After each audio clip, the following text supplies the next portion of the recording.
Hello, Modern Waldorf family. I'm here to have a talk to you about a question that was recently raised, and it's such a great question.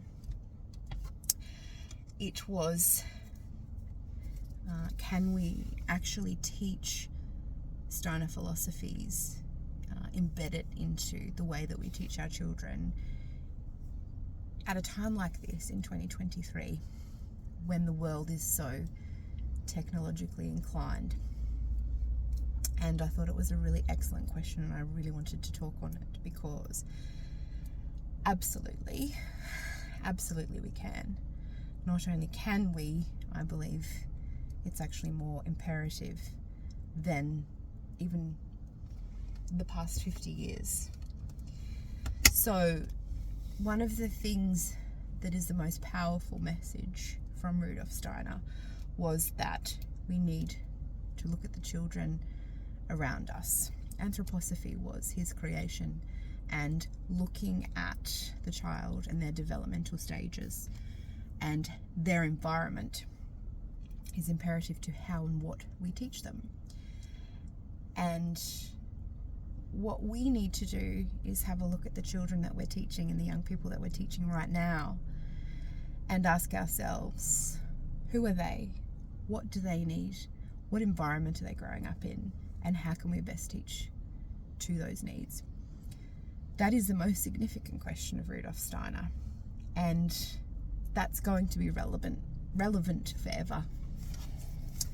I believe it's even more important now than ever, because our children have access to more information in one day than some of us had in months and months growing up, and for our grandparents, even years.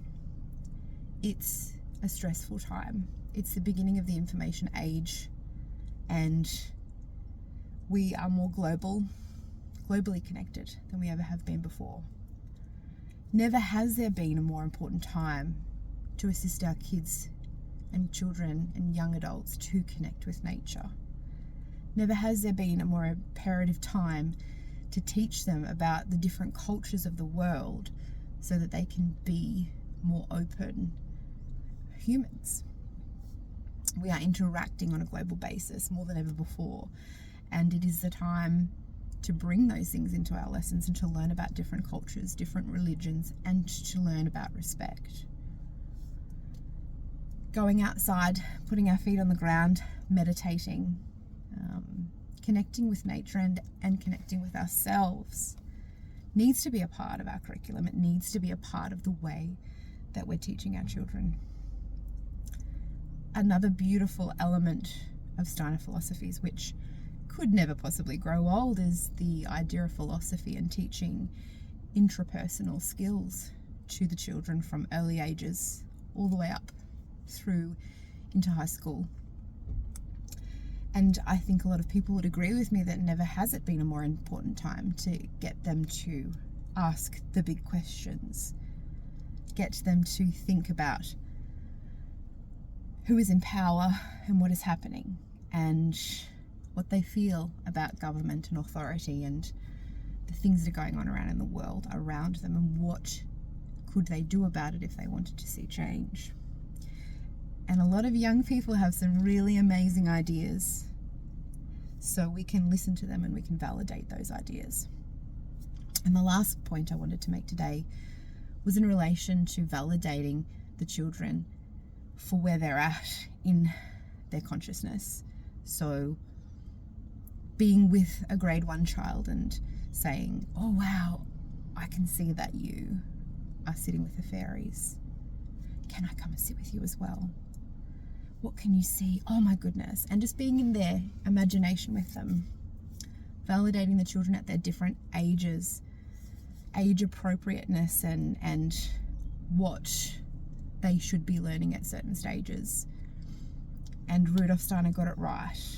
And while we amend things to suit our needs now, in that we introduce slowly computers, and we can introduce them in a way that is more holistic. We can learn about the history of computers. We can look at how they work, how they function, the engineering that goes into it before we even touch one. So I'm going to stop there. I hope that helps to answer questions about using Rudolf Steiner's philosophies in a world like today. And my answer wholeheartedly is yes. In fact, more than ever before. I urge people to look into a couple more things, such as handcraft with Rudolf Steiner, and figure drawing and form drawing and things like that, and bringing dexterity, making sure that we can still use the will in the world around us from an early age. Don't be afraid of technology. We can bring it into the classroom and the homeschool room and into our environments in a safe and manageable way that is student-centered. It is possible. In fact, it's imperative. I'm repeating myself now. Have a great day. Message anytime via the comment section below or our private message. Take care.